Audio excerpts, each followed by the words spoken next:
Tu es médecin d'urgence, spécialiste en médecine d'urgence. Tu es professeur à l'Université de Montréal. Tu es même la directrice de la section médecine d'urgence du département de médecine d'urgence et médecine familiale. C'est quand même une grosse section.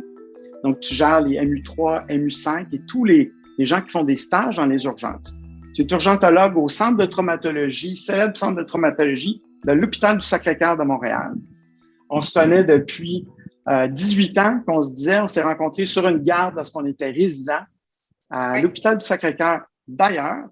Et aujourd'hui, ça fait depuis octobre, je pense, que tu es élue présidente de l'Association des médecins d'urgence du Québec. Alors, félicitations, Judy, puis merci d'être ici. Comment ça va? Ça va bien. Ça va bien, ça va occuper. Comme ça, on a eu tout un baptême cette année avec mes débuts à la présidence, avec tout ce qui se passe, dont vous entendez parler dans les médias, les défis vécus dans les milieux d'urgence suite à la COVID. Mais ça va bien. On a une belle équipe qui travaille avec nous. Fait que Judy, veux-tu m'expliquer pourquoi tu as accepté d'être présidente d'une association importante comme ça? C'est quand même beaucoup de travail, il y a beaucoup de défis. C'est quoi ton parcours? Comment tu as décidé d'accepter ce poste-là? Donc, tu représentes à peu près du tiers à la moitié de tous les médecins d'urgence réguliers au Québec, qu'à soit rural ou urbain. Et vous organisez des gros congrès qui ont 500 à 1000 personnes. Donc, et plusieurs formations. Pourquoi tu as accepté de faire ça? En fait, c'est intéressant. Hein? Dans beaucoup des gens qui sont en position de leadership vont vous le dire aussi. Je me suis fait un petit peu traîner là.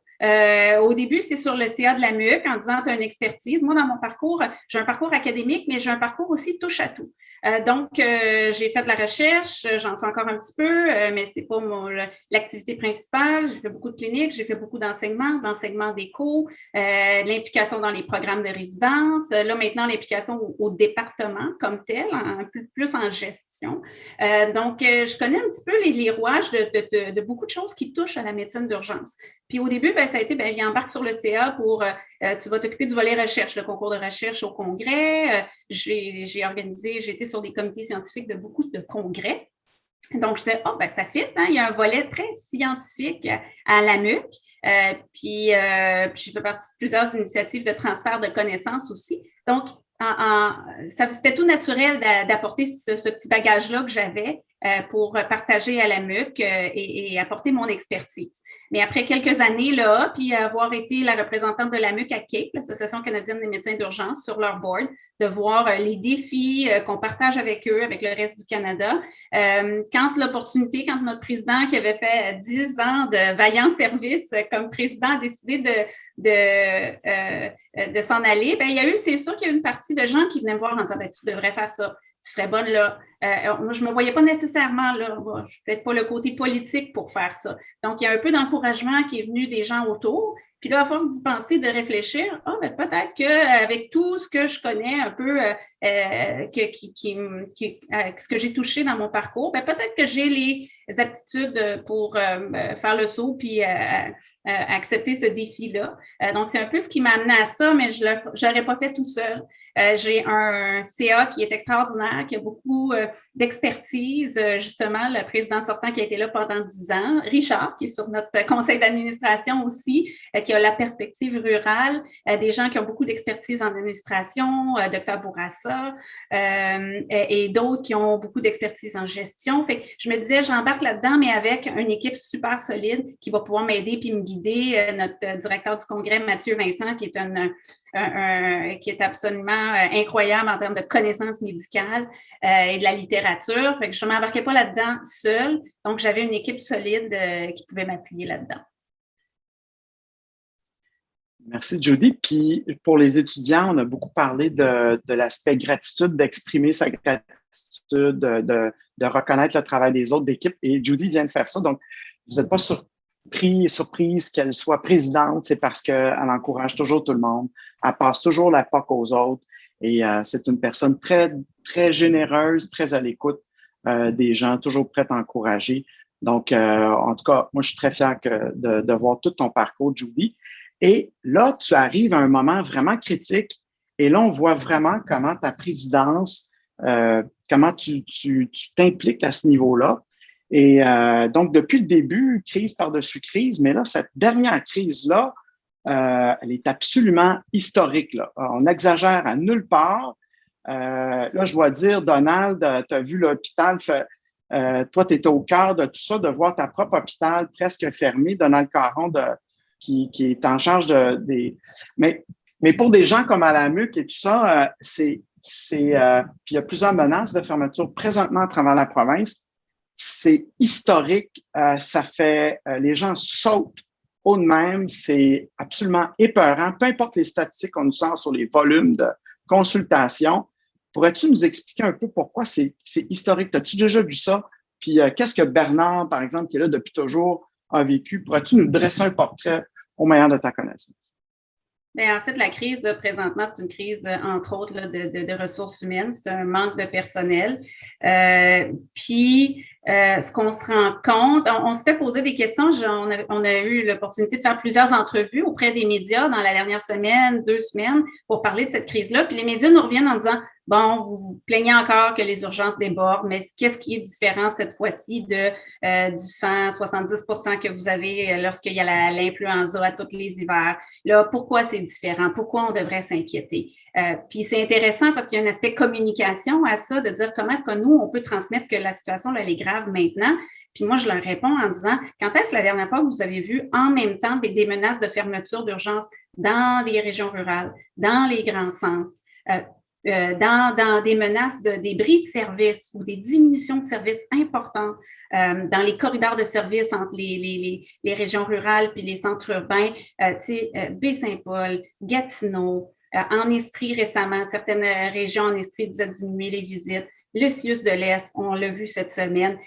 C'est quand la dernière fois qu'on a vu quelque chose d'étendu à la grandeur du réseau? Moi, je n'ai jamais vu ça. Moi, ça fait une quinzaine d'années, 20 ans que je baigne dans le milieu. Bernard, qui est là depuis 35 ans, dit « J'ai jamais vu ça, je suis vraiment inquiet. » On est inquiet pour nos équipes, on est inquiet pour notre réseau, puis on est surtout inquiet pour nos patients qui vont souffrir en bout de ligne. Et tout ça dans un contexte où tout le monde reste au Québec cet été pour passer leurs vacances au Québec. Et donc, je pense pas que les gens exagèrent lorsqu'ils en parlent. Et c'est intéressant parce que moi aussi, j'ai eu l'occasion de faire des entrevues dans les médias parce que tu passes la POC aux différentes personnes et tout. Et j'ai parlé à une journaliste du Globe and Mail et qui dresse le portrait à travers le pays. Puis elle dit que c'est vraiment un problème national, mais la situation semble pire au Québec parce que elle n'a jamais vu ça non plus, des fermetures d'hôpitaux complets. Quand elle rapporte ça à d'autres personnes des autres provinces, ils disent, ben voyons donc, on ferme un hôpital, une urgence. À partir de tout à l'heure, les gens ne voient pas ça souvent. Donc, c'est quand même quelque chose qui est vraiment national. Fait que là, la question... Oui, puis tu sais, le fameux, juste un petit point, le fameux TSO, là, temps supplémentaire obligatoire oui. pour le personnel, quand tu entends dire que dans un hôpital de la région métropolitaine, ils ont eu recours à 30, 40, 50 temps supplémentaires obligatoires, c'est catastrophique là, de demander à quasiment tout leur personnel de rester en temps supplémentaire pendant la fin de semaine. C'est pas soutenable comme situation. C'est un peu pour ça qu'il y a eu un cri d'alarme des médecins du CIUS de l'Est. Alors, malheureusement, je ne pense pas qu'on a d'ailleurs une infirmière avec nous, Laurence. On a 2 Dominique, infirmières avec nous qui étudient dans la NHL. Mais je veux juste te poser ta question. Qu'est-ce que tu penses, Judy? Puis on aura sûrement leur commentaire un peu plus tard, mais Judy, qu'est-ce que tu penses finalement de l'impact sur une infirmière qu'on demande de faire du temps supplémentaire obligé?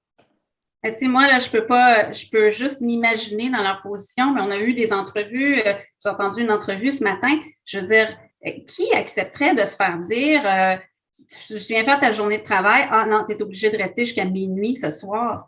Qui est obligé de faire ça? Je veux dire, ça doit être des mesures exceptionnelles. Si tu es dans un petit endroit, puis quelqu'un rentre pas, puis ça va faire que le chat ne roulera pas. Là, c'est pas juste que c'est une fois de temps en temps, mais là, c'est tout le temps, c'est à chaque fin de semaine, c'est de façon répétée, c'est sur l'ensemble du personnel. Je veux dire, un, c'est un stress, puis deux, quand on considère le travail de médecine d'urgence, les milieux des urgences, là, c'est un milieu chaotique, c'est un milieu où on ne sait pas ce qui nous attend, c'est un milieu stressant, avec des fois des conflits, des gens qui sont stressés, des gestes qui doivent être faits rapidement. On rajoute à ça ce milieu-là, puis on leur dit, il faut que vous restiez 16 heures de plus, 8 heures de plus pour faire un 16 heures.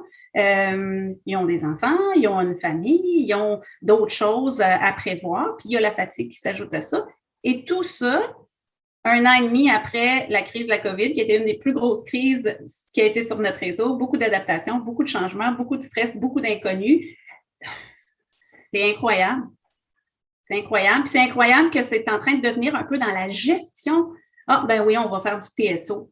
Ça devrait être une mesure exceptionnelle. Là. Moi, j'aimerais entendre les gens qui ont été obligés de le vivre ou qui le vivent ou qui ont vu des collègues le vivre, comment ils voient ça, les représentants les infirmiers et infirmières qui sont présents avec nous. Je serais curieuse si on a le temps. Puis on aura sûrement l'occasion de questionner Donald, Laurence, Dominique aussi, à ce côté-là ou les autres. Est-ce que Judy, l'impact aussi pour le système au complet, donc, par exemple, des médecins qui pratiquent, il y a une pénurie d'infirmières, est-ce que ça stresse aussi le corps médical, la prise de décision? On voit les patients qui ne montent pas rapidement à l'étage. Dans les gros milieux, les petits milieux, c'est différent. Est-ce que, par exemple, tu penses qu'il y a des médecins qui vont aussi abandonner la pratique au long cours? Ouais. C'est surtout décourageant de voir, là, parce qu'on le voit, l'impact. Oui, peut-être qu'il y a des endroits où des médecins vont dire, mais moi, je ne peux pas travailler dans un milieu comme ça. Mais c'est, en fait, on se sent impuissant quand on voit ça. On voit notre équipe, à nous, avec qui on travaille, qu'on apprécie, parce qu'ils ont une expertise, parce qu'ils font partie du groupe. Puis nous, des fois, on a l'impression de pas avoir aucun rôle à jouer là-dedans, sauf de dire que la situation est impossible, hein, parce qu'il y a une espèce de management souvent en silo dans les gros hôpitaux. Les médecins gèrent les médecins, puis le nursing gère le nursing.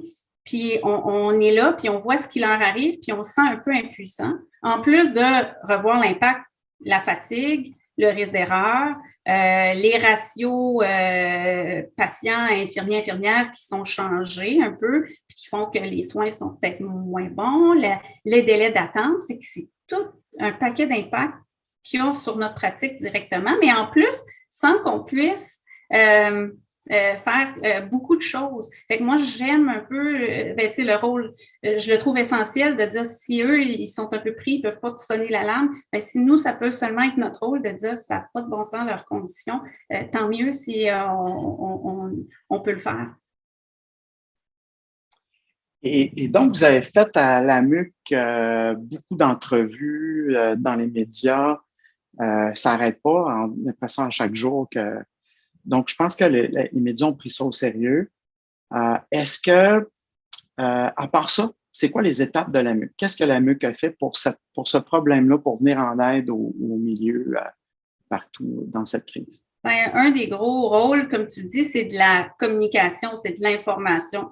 En fait, notre rôle, là, puis un peu ce qu'on a décidé de faire, c'est d'un peu d'aviser tous les gens impliqués de près ou de loin dans le réseau. C'est-à-dire, c'est ça qu'on va faire. On prend les mesures, on lève le bras, puis on dit il y a une urgence, il faut faire quelque chose avec ça. Donc, on a contacté évidemment le ministère, on a contacté les représentants des divers partis qui étaient en charge des dossiers de la santé pour leur dire c'est pas la même crise que d'habitude. Là. Si vous avez des questions, on veut vous informer, on veut vous dire que cette crise-là, elle est sérieuse.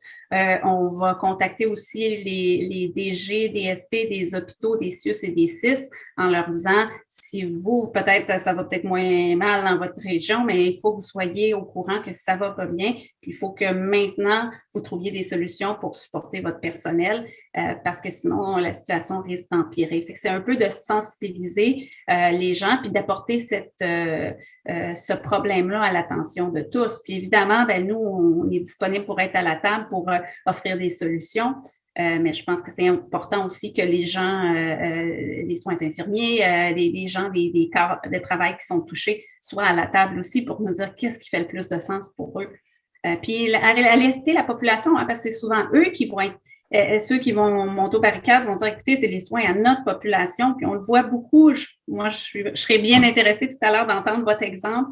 Qu'est-ce que vous avez fait à Baie-Saint-Paul, parce que c'est un bel exemple de mobilisation de plein de gens, plein d'acteurs régionaux pour essayer de changer les choses, parce qu'il faut mobiliser tout le monde là, à ce problème-là. Puis on se rend compte, s'assurer qu'ils ne pensent pas que c'est juste la même rengaine qui sort à chaque année dans les journaux. Là. C'est une crise qui est bien différente, qui pourrait avoir des impacts à long terme.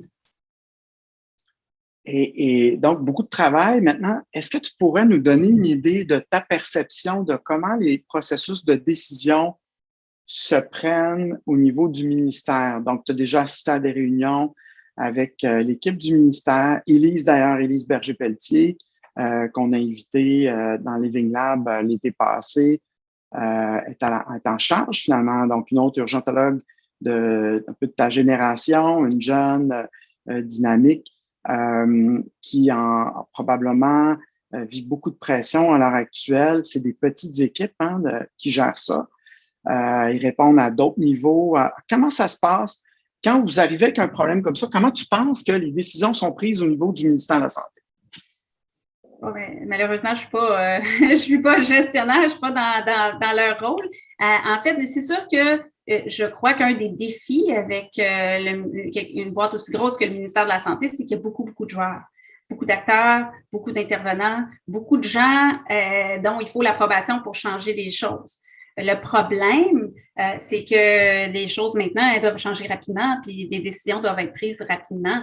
Donc, on peut bien apporter des éléments, mais à un moment donné, eux, il faut qu'ils gèrent l'ensemble. Mais on a eu des bons modèles, des bons exemples de décisions prises rapidement ou en réaction à certaines crises lors de la COVID.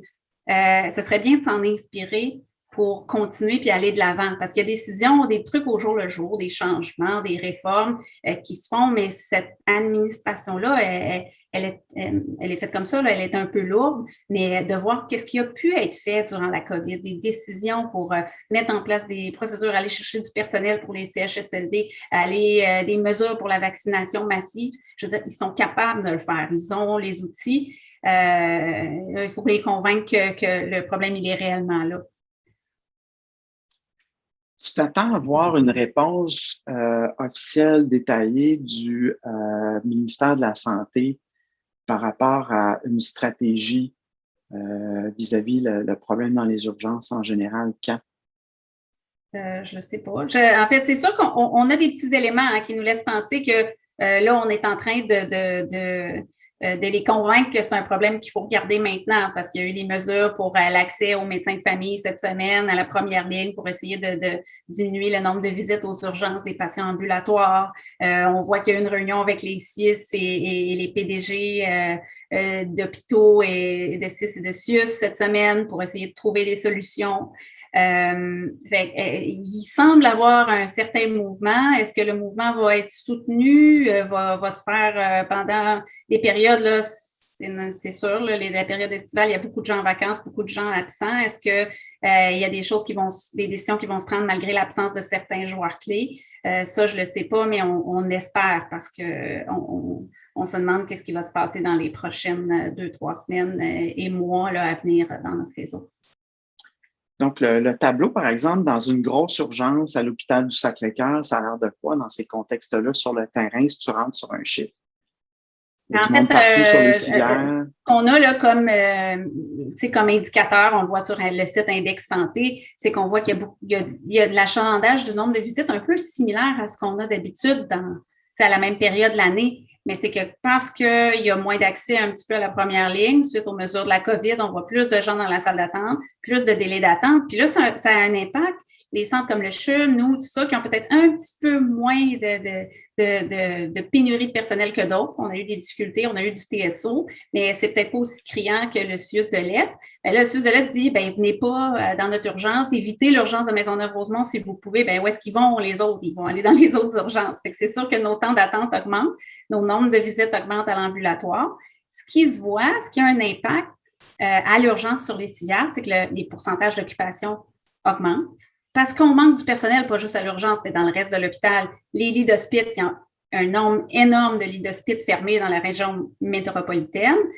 Donc, ce que ça arrive, c'est que les patients ne montent pas à l'étage, restent à l'urgence plus longtemps. Puis aussi, c'est que notre capacité à nous, à l'urgence, on a toujours été appelés à faire face à des influx de patients.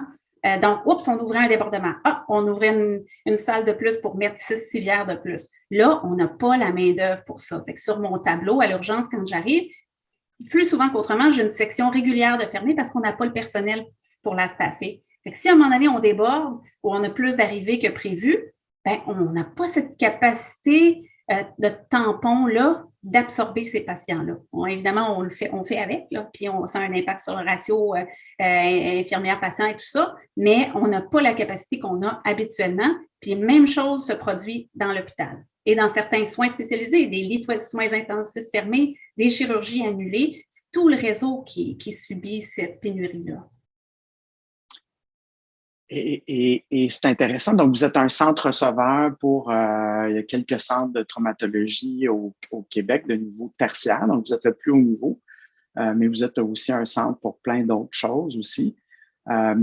Est-ce que donc les régions rurales qui soudainement doivent transférer peut-être plus de cas où on doit bypasser, tu sais, comme Baie-Saint-Paul, c'est 10-15 000, c'est réglé temporairement pour l'été, là, mais si une urgence soudainement peut pas, c'est-à-dire qu'il y a des ambulances qui vont aller vers les grands centres, est-ce que les grands centres, tu penses, actuellement, sont dans la capacité de répondre aux besoins des régions rurales ou? Pas tous. Il se peut qu'il y ait des défis difficiles, des choix difficiles à faire. On a vu que la capacité de lits de soins intensifs est diminuée. Si on a beaucoup de patients traumatisés à travers le Québec durant l'été et qu'on a besoin de transfert, est-ce qu'on va être capable d'assurer ce service-là? Ça se peut qu'il y ait des défis. On nous dit que par manque de personnel spécialisé, dans le CIUS de l'Est, on a une diminution de l'accès pour les centres référents à l'hémodynamie. Donc, il faut qu'ils passent par d'autres sites, l'Institut cardio, d'autres hôpitaux. Il faut que les médecins, des fois, en région périphérique, magasinent un peu leur hôpital pour leurs patients, en plus de toute la charge de travail qu'ils ont avec leurs défis locaux. Donc, ça va être un défi, puis ça va être un risque pour les patients. Là, il va falloir qu'on assure les corridors de service. Puis, Judy, c'est quoi les solutions que tu proposes? Que moi, je propose. Je pense qu'en fait, il y a des solutions qui ont été super intéressantes, qui ont été proposées. En fait, ce qu'on se rend compte quand on parle aux différents sites, c'est que la problématique, elle tourne autour du même thème, mais les solutions ne sont peut-être pas les mêmes pour chacun. Donc, c'est sûr que le problème là, qui est partout à tout le monde, c'est un manque de personnel dans le réseau. Donc, il faut que ça devienne intéressant pour le personnel de revenir dans le réseau. Si on ramène le personnel dans le réseau hospitalier, ben, ils vont être là pour faire leur garde, il n'y aura pas de temps supplémentaire obligatoire, les ratios vont être respectés. Donc, il faut que ça devienne intéressant pour travailler dans le réseau. Est-ce que ça va passer par des incitatifs financiers, des bonis? C'est pas moi qui prends les décisions, mais il faut que ça devienne intéressant pour eux de revenir dans le réseau hospitalier, dans les urgences. Intéressant peut-être de faire des gardes défavorables. Beaucoup des crises pour les hôpitaux, c'est les chiffres de soir, les chiffres de nuit. Comment est-ce qu'on peut rendre ça intéressant pour qu'ils reviennent travailler sur ces gardes-là? Comment est-ce qu'on peut être un peu plus flexible? Ce qu'on entend beaucoup sur le terrain, c'est qu'il y a un petit peu d'inflexibilité de la part de certains employeurs qui disent « Ah ben, tu peux pas, non, tu veux tomber à temps partiel, des gens qui veulent aller aux études, retourner aux études, tu veux t'en aller, ben, tu t'en vas ou tu restes, mais on peut pas te donner du temps partiel. » Fait que là, peut-être qu'on serait content d'avoir quelques joueurs à temps partiel, peut-être des incitatifs pour les gens qui viennent de prendre leur retraite de revenir. Peut-être des programmes, je pense que vous l'aviez suggéré, Richard, tu l'avais suggéré, pour que les gens qui achèvent leur parcours commencent à faire des stages puis à venir aider. Mais dans des endroits, ils nous demandent, ça serait bien de revoir des auxiliaires à l'urgence pour venir aider pour certaines tâches, pour venir avoir des gens. Une des chefs d'urgence me dit, c'est pas une mesure très populaire, mais nous, ça nous aiderait d'avoir quelqu'un qui vient faire les prises de sang. Dans certains centres hospitaliers, ce sont des techniciens de laboratoire qui prennent des prises de sang pour les patients. Fait que si les infirmières de toute l'urgence n'ont pas appliqué les patients pour prendre des labos, prendre des prises de sang, est-ce que ça ne pourrait pas aider les libérer à faire d'autres tâches? Fait que ce que moi, j'entends, c'est, un, rendre ça intéressant de ramener le personnel, mais deux, avoir une certaine flexibilité, une ouverture, aller voir sur le terrain, c'est quoi le problème de mon centre? Parce que Puis vous, j'aimerais bien qu'on puisse en parler d'ici la fin de l'entrevue, là, l'exemple de ce qui a été fait à Baie-Saint-Paul. Les gens se sont concertés, se sont parlé, sont allés voir c'est quoi les défis, c'est quoi les problèmes, comment on peut pallier à ça. Si on sort de ça, bien, les mesures plus extrêmes qui requéraient un décret ministériel, on parle des agences. Beaucoup de gens, quand ils étaient découragés de travailler durant le temps de la COVID puis de se faire forcer du temps plein ou du TSO, bien, ils sont partis vers les agences où ils avaient un petit peu plus de flexibilité d'horaire. Les agences, nous, ce qu'on entend, c'est qu'ils font un peu ce qu'ils veulent. Il y a tellement de grosses demandes. Ils envoient des gens de jour, ils envoient des gens dans des endroits ou dans les chiffres qui font un petit peu plus leur affaire. Est-ce qu'il n'y aurait pas moyen de dire, bien là, on va demander aux agences de faire leur part puis d'aider les endroits qui sont plus dans le besoin? Puis ça va souvent passer par des chiffres de soir et de nuit.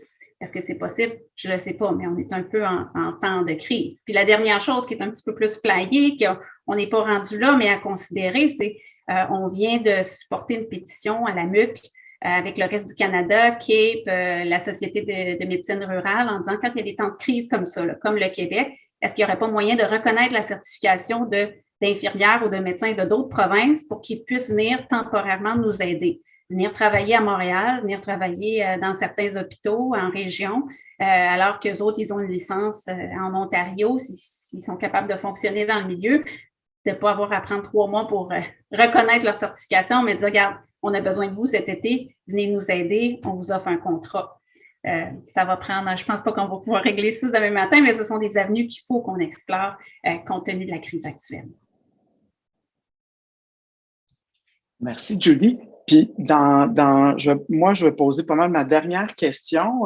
Puis après ça, je vais céder la parole aux étudiants en premier qui vont poser chacune une question à tour de rôle. Est-ce que je voulais juste d'abord souligner je vais te poser la question. Donc, un des volets du stage, c'est vraiment le wellness. Donc, les étudiants ont assisté à une présentation sur le wellness. Ils ont des livres à lire là-dessus. On essaie de l'intégrer. Donc, un des problèmes là-dedans, au cœur, c'est que 30 des professionnels de la santé sont en épuisement professionnel à l'heure actuelle. C'est une des raisons importantes. On parlait avec Donald hier, c'est moins dans certaines régions rurales, mais au niveau urbain, certainement une des raisons importantes de congés de maladie. Mais sinon, on reste au travail puis on continue de s'épuiser. Le COVID a vraiment eu un impact important. Des études qui ont été faites dans Sinai Health à Toronto l'ont démontré. La deuxième phase a un impact vraiment important.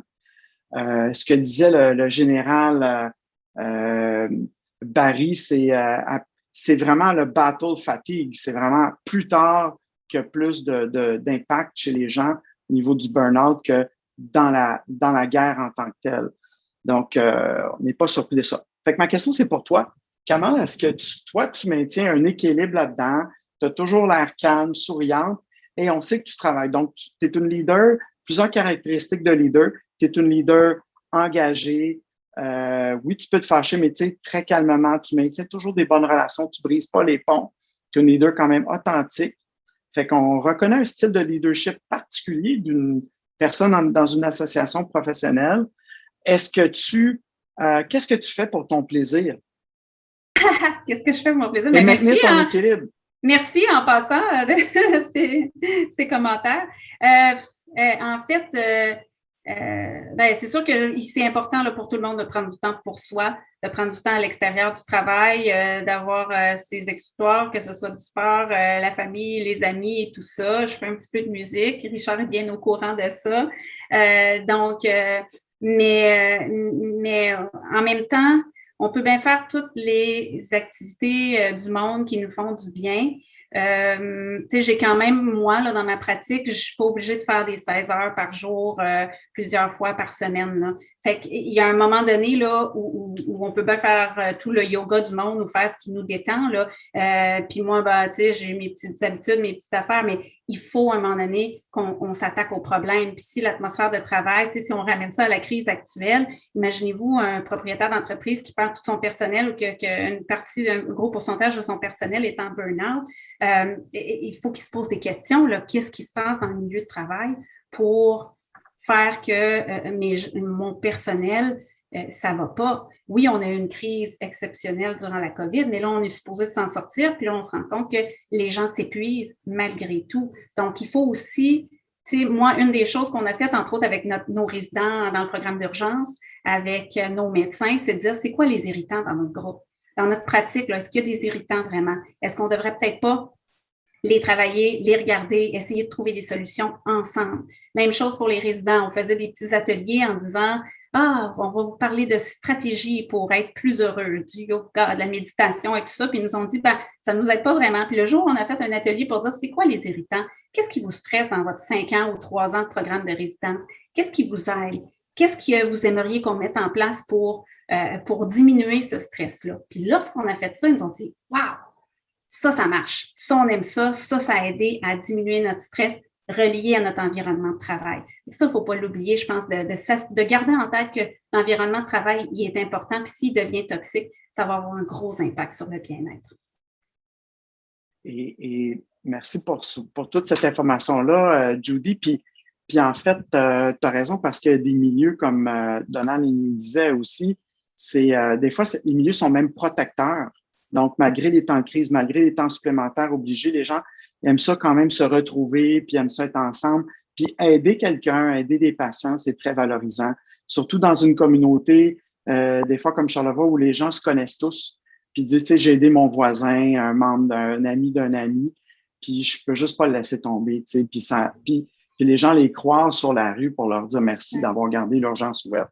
Fait que c'est très valorisant dans une profession comme ça. Fait que merci, Judy. Fait que là, j'explique encore un petit peu le topo. Les étudiants arrivent dans Living Lab, première cohorte de travailler sur React.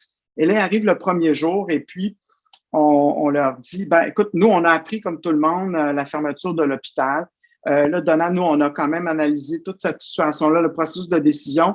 C'est sûr que c'est des décisions qui se prennent quand même assez rapidement parce que tu penses que tu vas manquer de personnel, quand est-ce que tu vas ouvrir, tu vois pas le bout que ça va se régler. Fait qu'à un moment donné, les décisions se prennent, on va être obligé de fermer temporairement jusqu'à temps qu'on trouve d'autres solutions. Alors nous, les étudiants arrivés en stage, tout ce qu'on a fait, c'est on a dit bonjour, comment ça va? On vous donne les communiqués, les reportages dans les médias sur une urgence qui fait partie du Living Lab, une urgence flambant neuve de 275 millions, où on a investi des années de réflexion, où on partait à essayer de faire quelque chose. Puis là, on leur a dit, ben, en 30 minutes, trouvez-nous toutes les solutions possibles et imaginables. Alors, ils sont partis, ils ont trouvé des solutions.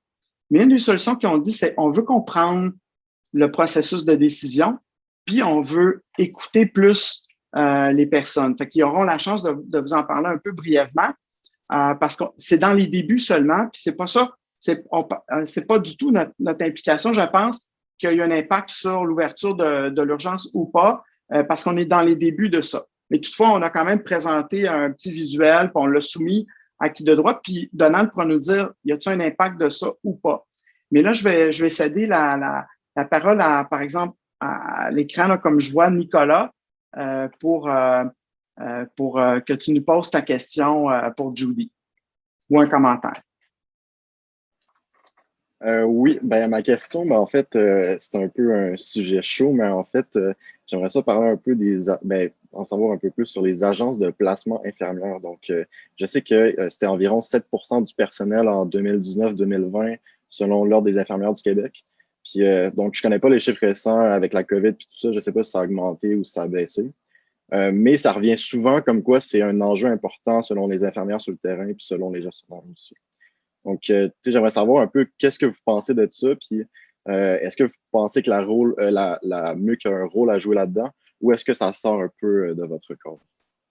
Ben, nous, ce qu'on peut surtout faire comme rôle, puis c'est pas dans notre domaine, comme je dis, on veut aussi des gens, des représentants, des infirmiers, des infirmières qui viennent nous dire ça, là, mais nous, ce qu'on remarque, c'est qu'il y a un départ vers les agences, alors que ça ne devrait pas. Là, on a plein d'emplois dans l'hôpital, on a plein de besoins dans l'hôpital, puis ce qu'on voit, c'est que la qualité du travail ou le stress relié au travail est tellement gros que les gens choisissent de s'en aller vers les agences pour avoir un petit peu plus de flexibilité d'horaire, puis peut-être pour ne pas se faire forcer de faire des 16 heures de suite.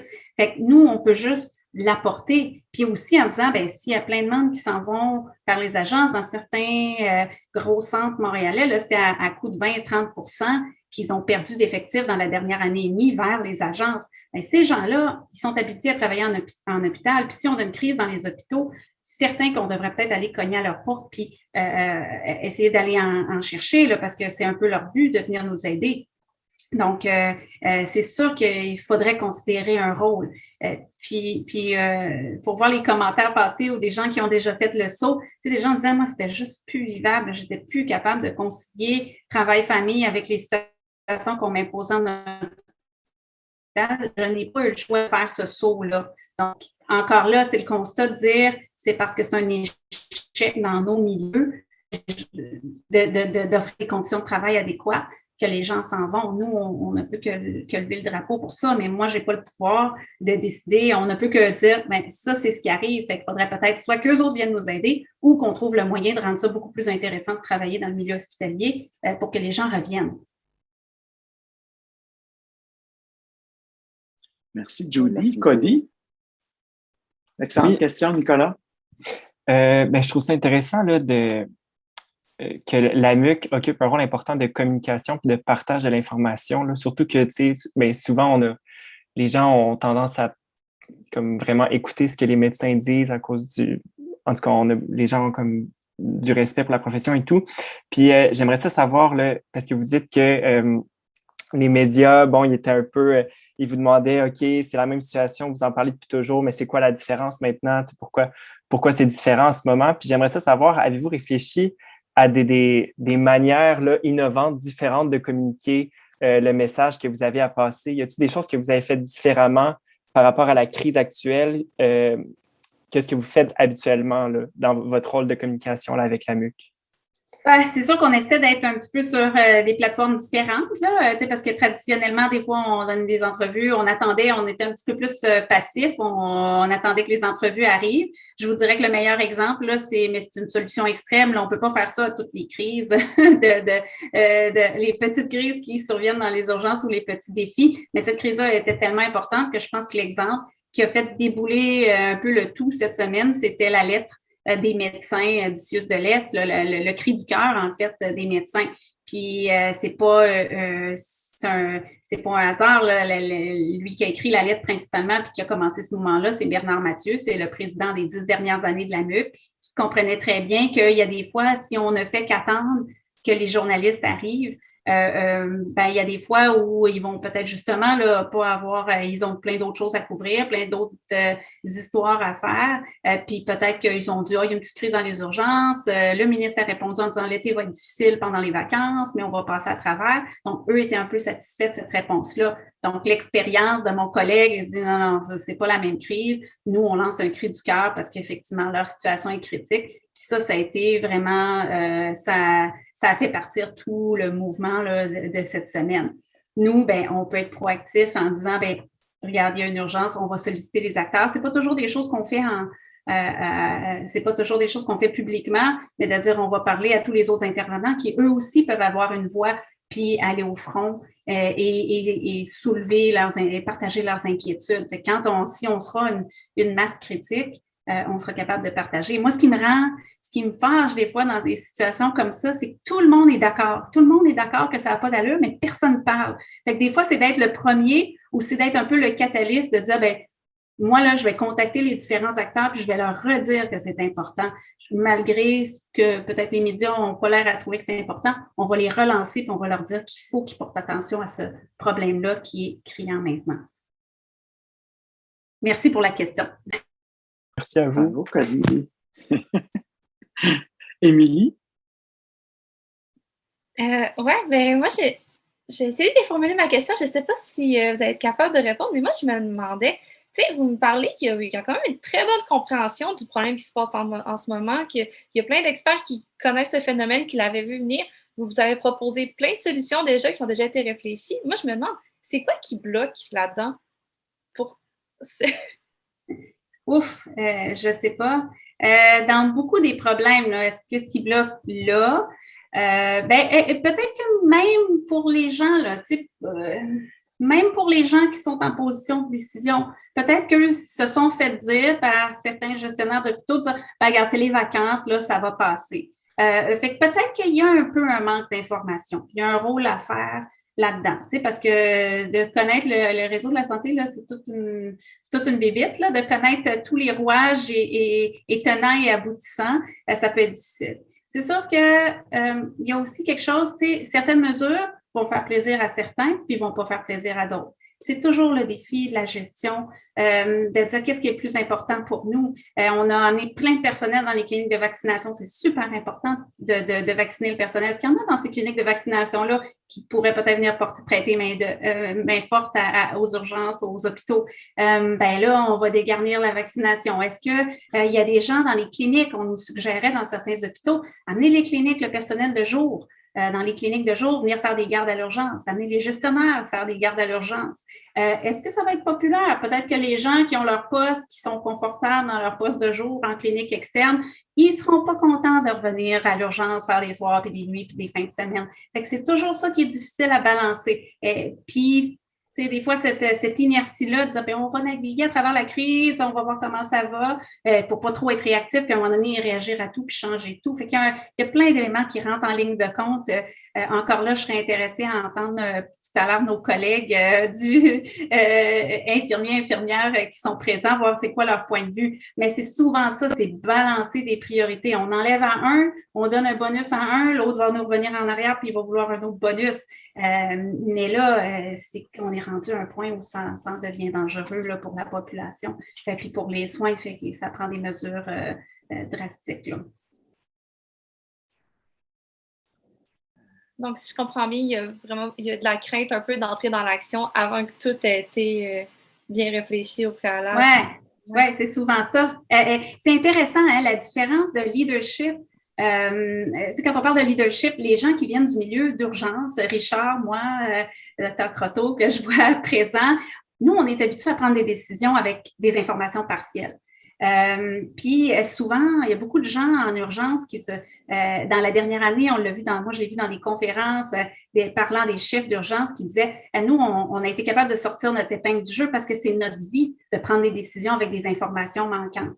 Mais des fois, des gens qui sont en poste de gestion, ils veulent tout savoir, tous les positifs, les négatifs, les impacts. Puis des fois, ça gèle un peu la prise de décision, ça reporte des prises de décision à plus tard. Je ne suis pas dans leur tête, puis je n'ai pas leur rationnel. Ils ont peut-être plein de bons arguments pour dire on ne peut pas aller de l'avant avec certaines mesures ou à forcer les agences, mais il y a plein d'intérêts souvent à tenir en compte. Puis il y a des fois, les gens vont tout regarder ce qui est possible avant de prendre des décisions, alors que nous, notre réaction, c'est de dire, ben voyons, on change les choses, ça n'a pas de bon sens. Mais c'est comme ça qu'on vit au jour le jour dans notre pratique médicale et dans nos prises de décision. Fait que nous, on a une perspective qui est très différente. Et merci beaucoup. Merci. Merci, Mimi, pour ta question. En fait, juste là-dessus, Judy, c'est sûr que quand on explore dans la MHL, on explore beaucoup les processus de décision. Et les gens qui occupent ces postes-là, par exemple, de décision au ministère et tout, vont suivre des commandes. Là. Il y a rule of command, une hiérarchie. Et puis, des grosses équipes, encore une fois, beaucoup de communication. Tu ne veux pas piler sur les pieds de personne. Puis, il reste que probablement qu'ils n'utilisent pas assez de méthodologies de réflexion créative comme le design thinking. Je ne suis pas sûre que beaucoup de personnes sont au courant de ces façons de faire. Et le concept de prototype, on teste une affaire rapidement, mets-moi un petit peu d'argent, on donne la latitude à un milieu, on voit ce qui se passe. As-tu une idée? On va le tester dans tel milieu, on revient en arrière. Je ne suis pas sûre que juste ça, ça fonctionne. Et si ça s'était amené comme culture au ministère de la Santé, du moins par rapport aux urgences, mais ce qui arriverait, je pense, c'est que les décideurs auraient bien plus de fun à faire leur job et disaient « Hey, écoute, on a vu ça, nous autres, à Sacré-Cœur, on fait ça. Hey, on les invite à notre table demain, puis on va avoir du fun, on va faire les phases 1, 2 du design thinking, et puis il y aurait vraiment du fun à faire leur job. Là, ils sont plus dans la bureaucratie, ils ne veulent pas se mouiller, ils ne veulent pas. Je pense que M. Dubé, le ministre de la Santé, est quand même un gars assez ouvert, un gars qui vient, je pense, de l'entreprise. Il n'est pas top-down tant que ça de ce que j'ai vu.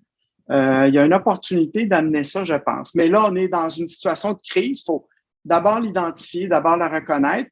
Et c'est là, justement, qu'on doit prendre des risques comme décideur, qu'on doit jouer de l'audace et pas juste arriver avec des décisions. Écoute, parce que la décision, c'est on a tout exploré. On peut pas faire ça là, parce qu'il y a des millions de solutions à explorer. Il faut juste la volonté et le temps de le faire et avoir du fun dans une méthodologie. Puis, un autre exemple, si je peux me permettre, tiré du AMHL, là, ce qu'il appelle l'approche, la appreciative inquiry, l'approche appréciative.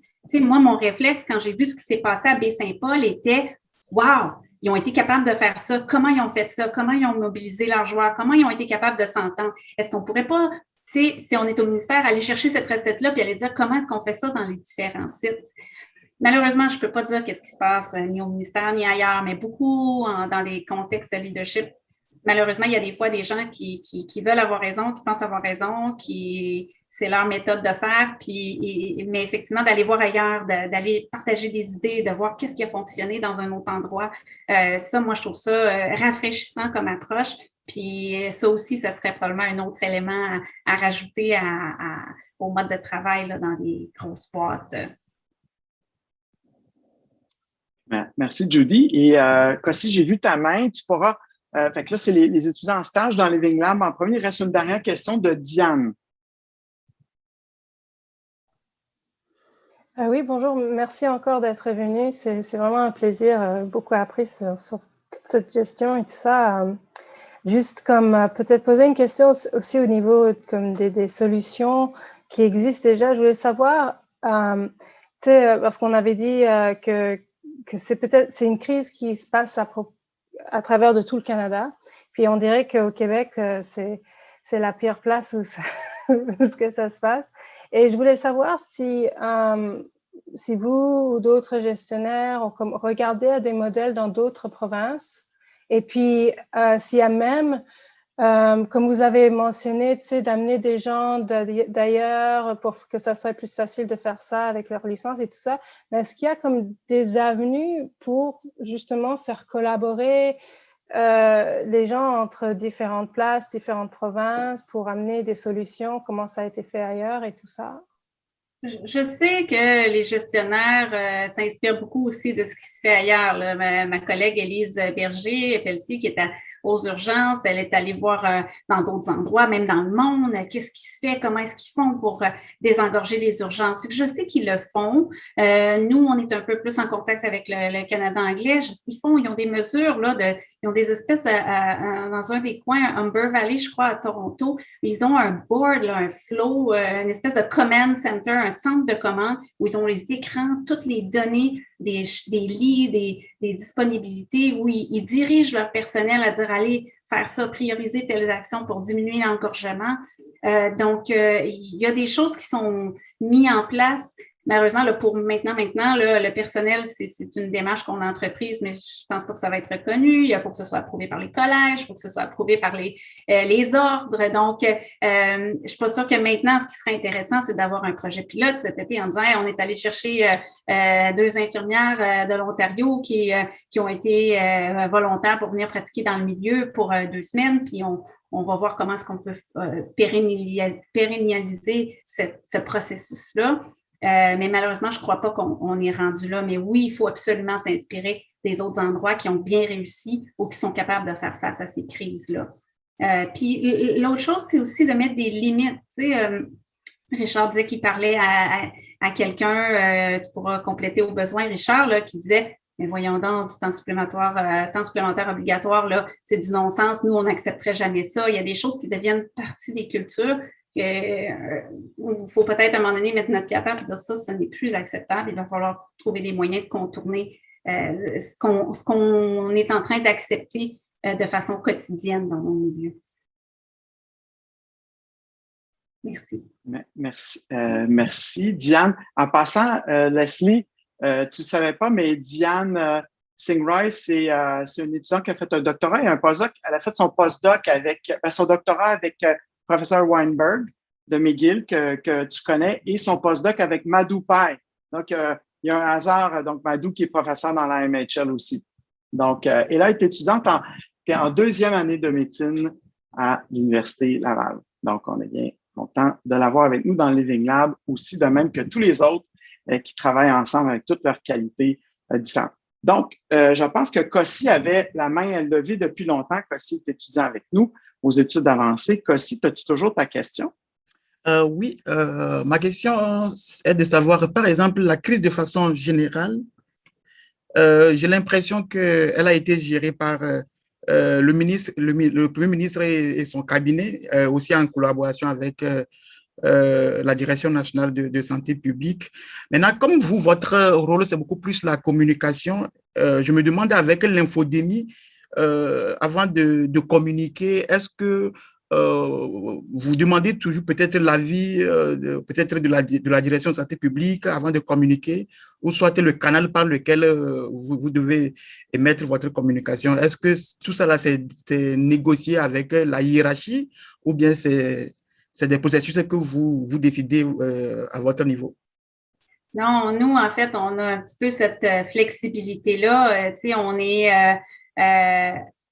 est une association scientifique dont notre mission de la MUC, tu sais, on n'est pas une association ni syndicale, ni on fait pas partie des directions. Là. Tu sais, notre mission de la MUC, c'est promouvoir le développement, l'innovation et l'excellence de la médecine d'urgence au Québec. Puis viser l'excellence en médecine d'urgence au service des patientes et des patients de la communauté. Fait que nous, notre devoir, notre objectif, au-delà de dire on organise des formations, on transmet des connaissances aux médecins, nous, notre rôle, c'est de dire quand on trouve qu'il y a des situations qui n'ont pas d'allure dans le milieu des urgences, qui touchent de près ou de loin la qualité des soins aux patients ou la qualité de pratique pour nos médecins, ben c'est de sonner l'alarme ou d'amener des problématiques devant le public. Et aussi, ben, vu l'expertise de nos joueurs, de notre communauté, de dire, ben, est-ce qu'on peut, on lève la main, venir à la table, puis s'asseoir. On a collaboré avec Dr. Berger-Pelletier à certains de ses comités pour essayer d'améliorer la situation dans les urgences. Donc, on le fait, mais parce qu'on n'est pas justement attaché à devoir avoir l'approbation de la santé publique ou d'autres pour sortir dans les médias. C'est sûr qu'on veut avoir l'approbation de notre conseil d'administration, notre exécutif, des gens autour de la table, parce que ça fait du sens d'aller de l'avant avec cette initiative-là, mais c'est vraiment dans cette optique-là que nous, on agit. D'accord, merci beaucoup. Merci. Cossi a un background en sciences politiques, donc c'est intéressant comment... Ah, mais moi, je peux juste vous dire, hein, parce que, tu sais, c'est sûr qu'avec le temps, on connaît beaucoup les décideurs et tout, et je vais vous dire qu'à chaque fois qu'on fait quelque chose, moi, je reçois personnellement des appels des décideurs qui vont me décourager de parler de certaines choses, qui vont me décourager de brasser des affaires. Je leur dis qu'on est là pour aider, mais il y a vraiment, vraiment des pressions de dire écoute, parle pas trop de ça, on n'est pas prête maintenant, puis tout ça. Et là, c'est là que tu dois dire je fais ça pour le bien, je veux pas brasser personne, c'est pas moi qui décide, mais ce que je veux, c'est de soulever le problème le plus rapidement au plus de personnes possible pour avoir le plus d'idées le plus rapidement possible. Et là, ben, moi, je peux dire aussi que je fais partie de la MUC. Je suis pas juste un professeur, chercheur à l'Université Laval et qui répond dans un centre de recherche sous plusieurs directions ou quand je parle de quelque chose dans les médias, ça découle puis je reçois plein de téléphones. Fait que, mais je veux vous dire qu'il y a quand même des pressions à ce que les gens ne parlent pas trop. Fait que, et d'ailleurs, on a une infirmière qui a levé la main, Laurence Cobo, qui termine son AMHL, qui est une des plus jeunes avec Dominique dans notre programme du AMHL. Donc, Laurence, tu es infirmière à McGill. Et puis, alors, on veut te poser des questions aussi, mais on écoute ta question si tu en as une. Je voulais commencer par vous remercier d'apporter ce sujet. C'est vraiment un sujet qui nous préoccupe dans la communauté infirmière. Donc, d'avoir le support des urgentologues et des médecins, ça nous tient vraiment à cœur. Donc, je voulais commencer par ça. Ma question, en fait, juste pour vous donner un peu de contexte, beaucoup de leaders infirmiers sont en train de se poser des questions de comment réinventer la pratique infirmière vu à cette pénurie de personnel qui n'est pas juste les infirmières, c'est aussi les inhalothérapeutes, c'est aussi les préposés. Donc, comment pouvons-nous nous adapter? Et je voulais savoir si cette réflexion avait été aussi dans le milieu des médecins. Est-ce que vous vous posez un peu la question, comment pouvons-nous changer nos pratiques de soins en tant qu'urgentologue, en tant que médecin, pour nous adapter face à cette pénurie et cette problématique? Wow. Merci pour la question. C'est une grosse question, c'est tout un défi, mais effectivement, je pense que c'est intéressant de se reculer d'un pas puis de se poser la question. Évidemment, on ne le fait pas tellement pour les soins infirmiers. Il y a peut-être le corollaire de le faire pour les médecins parce que les urgences, on n'est jamais à l'abri d'une rupture de service, d'un manque de personnel. Cet été, ils ont des gros besoins en dépannage. Comment est-ce qu'on fait pour rendre ça intéressant d'aller dans le réseau pour aller aider? Ce qui nous a peut-être aidé, nous, un peu, là, ça n'a pas été une mesure très populaire, mais d'avoir des CIS et des CIUS, il y a des fois, nous, à être regroupés en certains centres ou via les RUIS universitaires, il y a des fois où certains centres se sont organisés, il n'y avait pas de radiologiste. À Gaspé, par exemple, ils ont deux radiologistes de Québec qui assurent le service, qui font l'aller-retour une semaine sur deux. Donc, peut-être d'avoir un peu une certaine polyvalence pour être un filon là-dedans. C'est-à-dire, est-ce que peut-être que les infirmières, au lieu de devenir très spécialisées, est-ce qu'ils pourraient avoir une polyvalence à ce niveau-là pour essayer de dire, bien, si à un moment donné, il y a un gros besoin dans une urgence, quelqu'un est capable d'aller d'un site à l'autre, d'un hôpital à l'autre, soit parce qu'ils sont dans le même réseau, ou peut-être d'un site clinique dans le même hôpital à un autre, en disant, bien, oui, il y a des fois où il y a des tâches que vous allez devoir laisser votre clinique, puis ambulatoire, puis venir à l'urgence aider. Est-ce que c'est peut-être une polyvalence qu'il faudra regarder pour les programmes? Puis l'autre chose aussi, dont on parle moins, là, il n'y a pas encore de programme, si je me trompe, d'IPS, d'infirmières spécialisées, praticiennes spécialisées pour l'urgence. Mais est-ce que, compte tenu de la crise du personnel médical, compte tenu de la crise du personnel nursing, est-ce que peut-être qu'il n'y aurait pas certaines tâches qui pourraient être un petit peu gérées par les infirmières praticiennes dans le réseau des urgences? Dans le reste du Canada, dans les États-Unis, ils ont des patient navigator, on n'a pas ça, nous, à l'urgence. Ils ont des infirmières praticiennes dans les urgences, ils ont des assistants de médecins, physicians assistants. Ça, c'est aux États-Unis. Est-ce qu'il n'y aurait pas des gens qui pourraient venir en support à la pratique pour stabiliser un petit peu les équipes?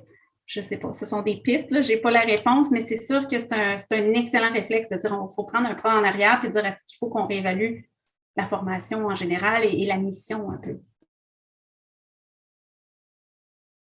Merci, Laurence. Écoute, on devoir, c'est déjà presque terminé. Donc, je ne sais pas, je sais que peut-être Sylvain, tu avais une question, peut-être dernière question à Sylvain, tu avais levé ta main un bout de temps. Donc, ouais. Sylvain Croteau, qui est de l'Outaouais d'ailleurs. Comment tu te sens, Sylvain, là-dedans? Écoute, un peu à part, comme tu sais, je suis tombé à vélo, fait que je ne travaille pas cet été, là, puis, parce que mon bras ne lève pas. Alors, d'être loin de mes équipes dans ce moment de crise-là, je trouve ça pénible un peu.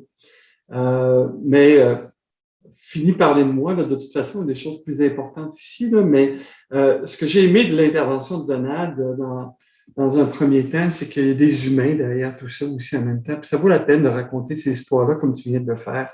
La même chose qu'on avait vu dans le show que vous aviez préparé où à un moment donné, on parlait de l'humain, on parlait pas juste du problème des urgences. Un problème des urgences, puis une des choses un de mes focus à moi, c'est que souvent, l'urgence, c'est pas la cause. L'urgence, c'est le symptôme de tout ce qui marche pas dans notre système.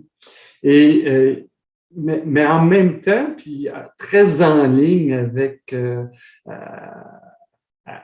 tout le projet que vous avez dans le Living Lab aussi en même temps, moi, je me dis qu'à travers ces moments difficiles-là, il y a des opportunités, il y a des moyens de réévaluer ce qu'on est en train de faire, d'améliorer ce qu'on fait, de se rendre compte que les affaires qui font pas de sens, dans des solutions bébêtes qui nous sont proposées dans notre coin, c'est de plaquer nos feuilles, de remettre nos feuilles, de remplir nos requêtes de radiologie.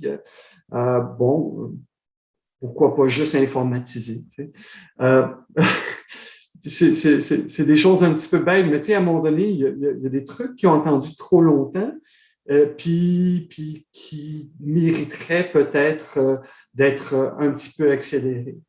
Ce qui se passe en Outaouais, on avait déjà un système qui était déjà borderline. La crise de la dernière année a été beaucoup trop importante.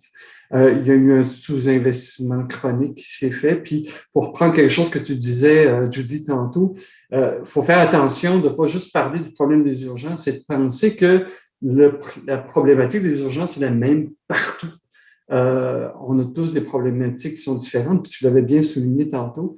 Fait que je pense qu'il faut ressortir toutes ces problématiques-là, apprendre et puis essayer de voir à partir de là, avec le design thinking, justement, comment est-ce qu'on serait capable, en pensant un petit peu outside the box, ou des fois même à l'intérieur de cette même boîte-là, à des solutions potentielles, non seulement pour maintenant, mais pour plus tard. Fait que on est déjà rendu très, très tard. Alors, tu sais que j'ai la capacité. Je n'ai pas cette grande capacité d'être usuellement bref, mais je vais me forcer. Merci beaucoup, Sylvain. Merci aussi de participer toujours au Living Lab comme tu fais. Donc, moi, je voulais vous dire merci à tous d'avoir été là. Aujourd'hui, je pense que ça va être utile pour nous tous, peut-être pour vous tous, d'avoir du moins partagé, très touché, Donald, encore une fois. Merci.